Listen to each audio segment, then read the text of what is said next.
আপনাদের আশঙ্কা আছে যে আমরা আমাদের আত্মীয় শুভেন্দু অধিকারীকে কিভাবে পাব। যেদিন 2006 সাল নভেম্বর মাস আপনাদের উপরে চাপিয়ে দেওয়া হয়েছিল, সেদিন কেন্দ্রীয় আন্দোলন থেকে আমি অর্থবোধী আপনাদের সাথে আছি। 2006 কিন্তু আপনাদের এমএলএ আমি ছিলাম না, দক্ষিণ কাছের এমএলএ ছিলাম।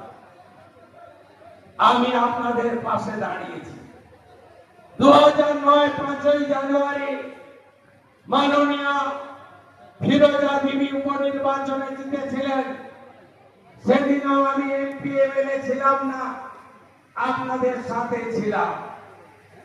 আপনারা নিশ্চিত থাকুন, যে স্বপ্ন আপনারা দেখেছেন আমাকে বা আমাদেরকে কেন্দ্র করে, যে 2021-এ আপনারা তৎকালীন রাজ্যের মুখ্যমন্ত্রীকে হারিয়ে 1956 ভোটে জিতিয়েছিলেন, আমি শুভেন্দু অধিকারী আপনাদের ঋণ আমি এবারে শোধ করব।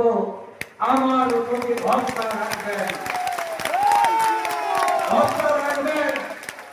যা যা পরিষেবা আমার অফিসগুলো থেকে দেওয়া হতো সেই পরিষেবা আপনারা পাবেন।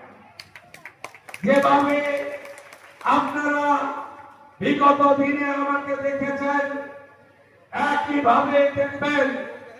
আমার কোনো পরিবর্তন আপনাদের চোখে পড়বে না, এটুকু আমি আপনাদের আশ্বস্ত করতে চাই। বিশেষ বিশেষ রক্ত ঝরা দিন, ঝড় হোক, বৃষ্টি হোক, প্রবল শৈত্য প্রবাহ চলুক, ঘন কুয়াশা থাকুক, আমি কিন্তু আপনাদের পাশে দাঁড়িয়েছি। 7ই জানুয়ারি ভোরবেলা, ভাঙা বেড়া, 14ই মার্চ সকালবেলা গোকুলনগর, অধিকারী পল্লী আর সোনাচূড়া, 10ই নভেম্বর গোকুলনগর, করপল্লী। আপনারা আমার বিশেষ অসুবিধা না হলে আমি আপনাদের কাছে আগের মতোই পৌঁছাবো, আপনারা নিশ্চিত থাকতে পারেন। আপনাদের উন্নয়নের যে কাজগুলো মমতা ব্যানার্জি আটকে ছিলেন, যেমন আমি জল এনেছিলাম, উনি পাইপ বিছাতে দেননি।